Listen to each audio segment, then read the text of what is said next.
너네 죄에 빠져서 평안함이 없을 때 예수 십자가의 공로이므로 그발 아래 흩뿌려 잠들 평화 얻음 주의 영이 함께합니다. 성령이 대신에 할렐루야 함께하시네. 주를 걸으며 밤낮 기뻐하는 것 주의 영이 함께하. 나와 동행하시고 모든 명령하시니 나를 숲의 새와 같이 이쁘다. 내가 기쁜 마음으로 주의 뜻을 행하니 주의 영이 함께하리라. 성령이 대신에 할렐루야 함께하시네. 주의 영으로 밤낮 기뻐하리네. 주의 영이 함께하. 세상 모든 욕망과 세상 모든 욕망과 나의 모든 정욕이 십자가에 이미 옷을 갈았네. 어느 밤이 지나도 무거운 뒷모습이 주의 영이 함께하리라. 성령이 대신에 할렐루야 함께하시네. 주의 영으로 밤낮 기뻐하리고 주의 영이 함께합니다. 할렐루야. 우리 고백합니다. 하나님, 오늘 이 시간 성령 충만한 예배가 되게 도와주시옵소서.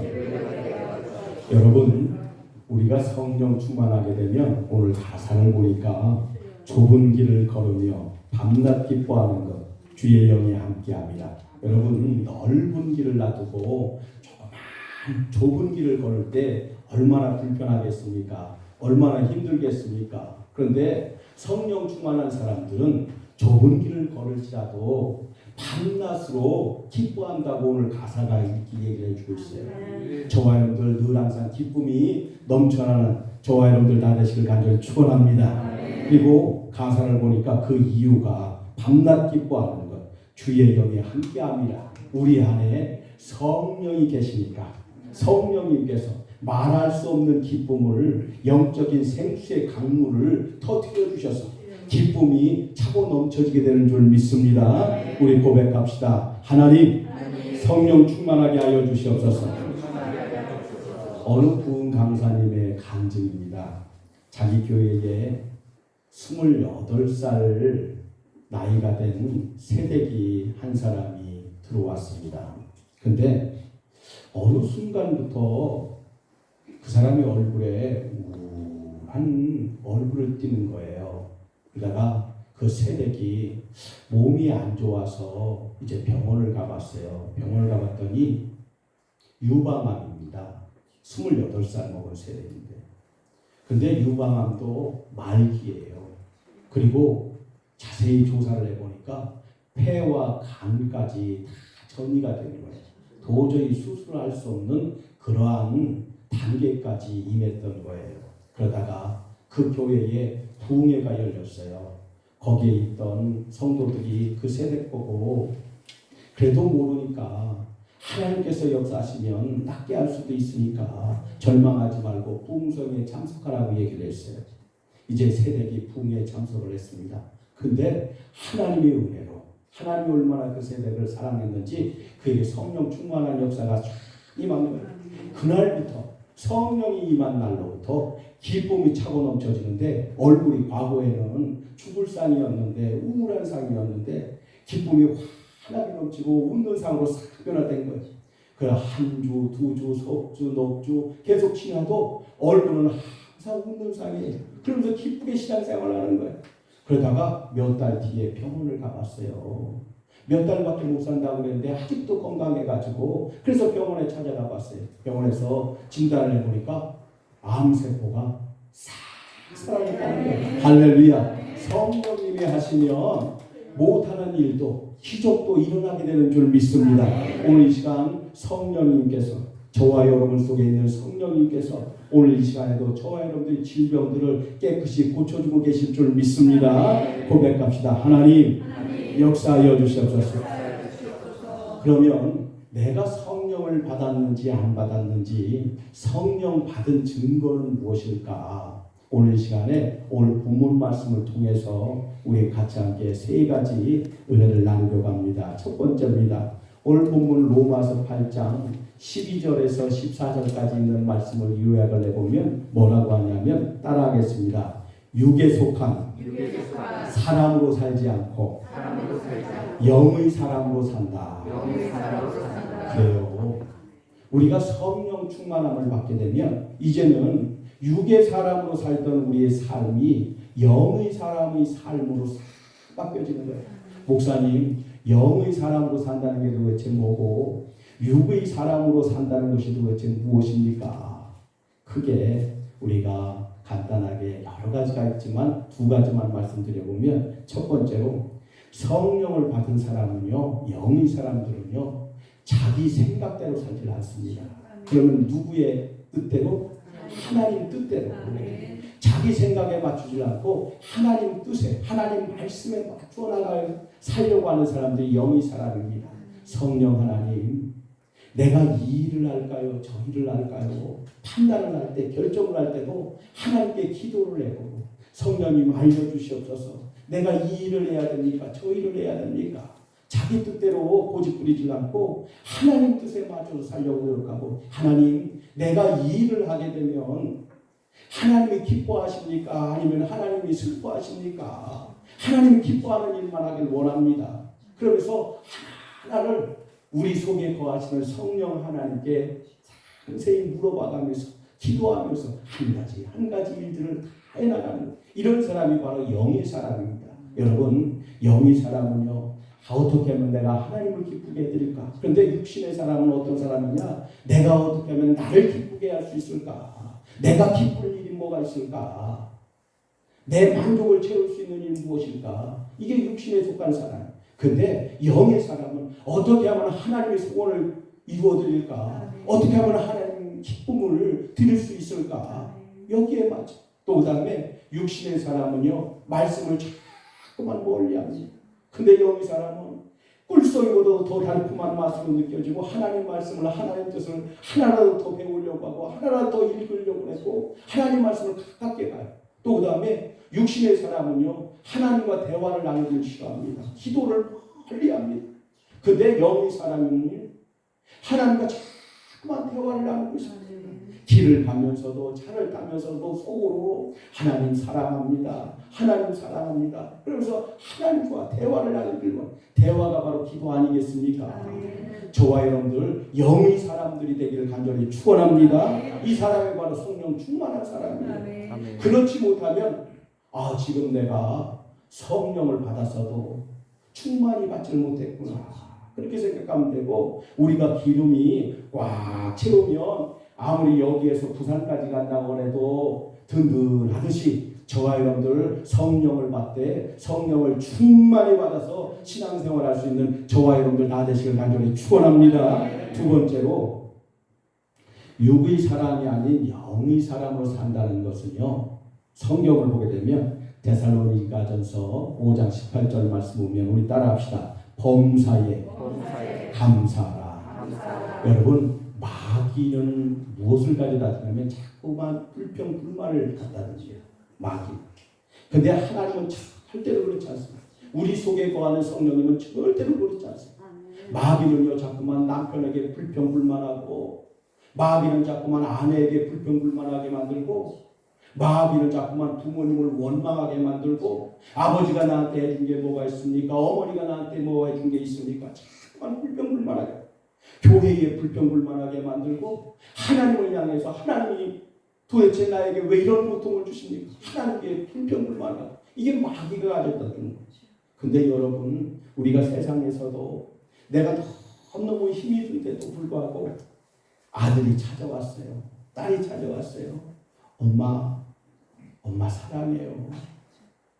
나는 다시 태어나도 어머니의 아들로 태어나고 싶어요. 나는 다시 태어나도 어머니의 딸로 태어나고 싶어요. 이 말 한마디만 들으면요, 스트레스가 싹 날아가고 그동안에 고생했던 것 스트레스가 싹 풀려나가듯이 기쁨을 가져듯이 저와 여러분들도 마찬가지입니다. 하나님 아버지께 아버지 사랑합니다. 아버지 감사합니다. 힘든 일을 만났는데도 불구하고 문제거리를 만났는데도 불구하고 아버지 사랑합니다. 아버지 감사합니다. 더 큰 문제거리가 나타날 수도 있었는데 요만한 문제만 만나게 해주셔서 감사합니다. 또 제게 믿음을 주셔서 이 문제를 해결해 나갈 수 있는 담대한 믿음 주셔서 감사합니다. 범사에 감사. 성령 충만한 사람은요, 여기 사람은요, 어떻게 하면 하나님을 기쁘게 해드릴까? 그래, 하나님을 감사하는 사람을 기뻐하시지. 그래서 감사하려고 노력을. 마귀는 틀립니다. 마귀는요, 자꾸만 불평불만을 갖다 줘서 어머니에게, 아버지에게 삶의 의욕을 뚝뚝뚝 떨어뜨리고, 남편에게 삶의 의욕을 떨어뜨리고, 부인에게 삶의 의욕을 떨어뜨리고, 하나님께 슬픔을 가져다 주고 낙심케 만들고 말이에요. 이게 마귀가 하는 일이에요. 저와 여러분들은 영이 사람이 돼서 범사에 감사할 수 있는 저와 여러분들 다 되시길 간절히 축원합니다. 그래서 우리는 새 사람으로 변화해야 돼요. 옛 사람에서, 육신의 사람에서 이제는 영에 속한 사람, 새 사람이 옷을 입을 수 있는 저와 여러분들 다 되시길 간절히 축원합니다. 두 번째로 성령을 받았다는 증거가 무엇일까? 성령을 받았다는 증거. 오늘 본문 15절 말씀 보면 이렇게 말씀합니다. 우리 따라합시다. 너희는 다시 무서워하는 종의 영을 받지 아니하였고 양자의 영을 받았으므로 하나님을 아빠, 아버지라 부르짖느니라. 그래요. 성령을 받은 증거는 뭐냐? 내 안에 성령 충만이 있냐면 내가 하나님을 호칭할 때 아빠, 아버지라고 부른다고 해요. 여기는 두 가지 의미가 있습니다. 첫 번째, 내가 성령을 받게 되면요, 하나님을 아버지라고 아버지라는 의미가 무엇입니까? 여러분, 천지 만물을 창조하신 분이 누구예요? 하나님이시죠. 그 하나님이 저와 여러분의 아버지입니다. 이게 믿어지는 거예요. 믿어진다는 건 무엇을 의미합니까? 여러분에게 문제가 생겼습니까? 걱정할 만한 그런 문제들이 있습니까? 근데 천지 만물을 창조하신 하나님이 나의 아버지가 된다는 게 믿어지면 그때부터는 우리가 할 일은 딱 한 가지밖에 없어요.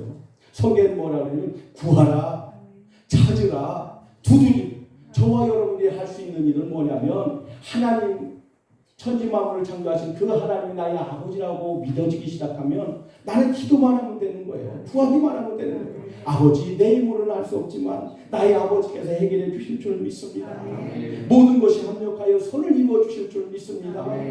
이 믿음이 내 마음속에 확실히 다가오는 거예요. 그러니까 무슨 문제를 만나도 겁이 안 나는 거예요. 왜? 천지 만물을 창조하시는 하나님은 나의 아버지가 되주시는데 우리가 말로만 아버지 하는 게 아니라 그게 믿어지는 거예요. 이게 성령 충만하게 되면 이게 믿음으로 다가오게 돼요. 또 두 번째로는 오늘 성경 말씀 보니까 성령 충만하게 되면 아빠, 아버지라고 부른다. 아빠라는 게 무엇입니까? 나이가 든 사람들이 호칭하는 표시가 아니라 어린아이들이 아버지를 가리켜서 아빠 어디가? 아빠 나도 같이 가. 어렸을 때 하는 호칭 아니겠습니까? 무슨 얘기냐면 성령 충만을 받으면 저와 여러분이 나이가 60이 돼도 70이 돼도 80이 돼도 90이 돼도 어린아이와 같은 마음으로 싹 변하는 거예요. 신앙생활을 할 때 어린아이와 같은 마음으로 아빠, 90이 됐는데도 하나님은 아빠, 그런 마음 순수한 마음으로 우리가 신앙생활을 하게 되는 거예요. 저와 여러분들을 이와 같이 어린아이와 같은 심령으로 하나님을 섬기고 신앙생활할 수 있는 저와 여러분들 다 되시길 간절히 축원합니다. 세 번째로 마지막으로 성령을 받은 증거는 도대체 무엇일까? 오늘 본문 16절에서 17절 말씀 보면 우리 따라합시다. 성령이 친히 우리 영으로 더불어 우리가 하나님의 자녀인 것을 증거하시나니 자녀이면 또한 상속자 곧 하나님의 상속자요 그리스도와 함께한 상속자니. 그래요. 성령 충만하게 되면요, 아, 내가 하나님의 상속자구나. 상속자라는 게 마음으로 와닿아요. 그리고 이게 믿어지기 시작합니다. 상속자라는 게 무엇입니까? 아, 하나님이 창조하신 저 천국이 내 것이 되는 거구나. 하나님이 나에게 선물로 저 천국을, 하나님이 선물로 나에게 구원의 선물을 나에게 주셨구나. 이게 믿어지는 거예요. 그러니까 이 땅에서 아무리 고생스러워도 나는 하나님이 부르시면 저 천국 하나님께서 내게 주실 거야. 나는 천국에 가. 그러니까 행복한 거예요. 여러분, 천국이라는 곳이 어떤 곳입니까? 이 세상에서 최고의 가부가 사는 집보다도 비교할 수 없는 곳이 천국 아니겠습니까? 그 천국에 소망을 두게 되는 거예요. 그래서 우리는 기독교인들은 믿음과 소망과 사랑, 이 소망 가운데 우리가 살게 되는, 이게 믿어지는 거예요. 나는 천국 간다. 나는 구원받았다. 하나님이 이미 예비해 놓으셨다. 내 처소를 예비해 놓으시면 그러면 나를 부르실 것이다. 이 소망에 가득 차서 이 땅에서 내가 돈 한 푼 없어도, 이 땅에서 내가 버림받은 존재라고 할지라도 이게 믿어지니까 마음속에 기쁨이 넘치는 거예요. 부자들만 기뻐서 신앙생활하는 게 아니라 가난한 사람도 기쁨으로 신앙생활하다가 이 땅에서 살다가 하나님 품에 안길 수 있게 되는 거예요. 저와 여러분들 천국을 저와 여러분들에게 선물로 하나님 아버지께서 내려주신 줄 믿습니다. 한 제자가 여러 해 동안 선생님의 지도를 받고 열심히 수련을 했지만 인생의 가치를 도저히 깨닫지는 못하는 거예요. 그래서 선생님께 찾아갔어요. 선생님, 내가 여러 해 동안 수련을 많이 했는데 아직까지도 인생의 가치를 내가 잘 깨닫지는 못하고 있습니다. 그러면서 선생한테 얘기를 하니까 그 선생님이 보석 하나를 그 제자에게 건네줍니다. 이 보석을 가지고 시장에 가봐라. 그리고 시장 사람들한테 이 보석의 가치가 얼마나 되는지를 한번 물어봐라. 그런데 한 가지 조건은 절대로 이 보석을 팔지는 말고 내게로 다시 가져와라. 이제 제자가 보석을 갖고 시장에 갔습니다. 시장에 갔더니 과일 장수하는 아저씨가 한 분이 있어요. 그래서 그 아저씨에게 가서 아저씨 혹시 이 보석에 대해서 아십니까? 이 보석이 가치가 얼마나 되는 겁니까? 라고 물어봤어요. 그랬더니 이 사과를 파시는 이 과일 장수 아저씨가 하시는 말씀이, 내가 여기 사과 2개를 줄 테니까 그거 나하고 바꾸라 얘기를 하는 거예요. 이제 나와서 채소를 파시는 아줌마에게 찾아갔어요. 아주머니 혹시 이 보석이 무슨 보석인지 아십니까? 이 보석이 얼마의 가치가 있는 겁니까? 라고 하면서 물어보니까 그 채소를 파시는 그 아주머니가 하시는 말씀이, 내가 지금 여기 배추를 팔고 있는데 배추 2포기를 줄 테니까 그거 나하고 바꿔라 얘기를 하는 거예요. 이제 또 나왔어요. 나와서 그 시장에서 가장 큰 보석상에 찾아갔습니다. 그리고 보석상에 찾아가서 그 사장님한테 질문했습니다. 사장님, 이 보석이 얼마의 가치가 있는 겁니까? 했더니 보석 주인이 열심히 쳐다보더니 깜짝 놀라는 거예요. 이 보석은 가치를 매길 수 없을 정도로 그렇게 귀한 보석이다 라고 얘기를 하는 거예요. 이제 이 제자가 스승님에게 찾아왔습니다. 스승님, 채소장사 아저씨는, 아주머니는 이렇게 말씀하시고, 과일장수 아저씨는 이렇게 말씀하시고, 보석상 사장님은 이렇게 말씀하셨습니다. 했더니 스승님이 뭐라고 하시냐면, 맞다.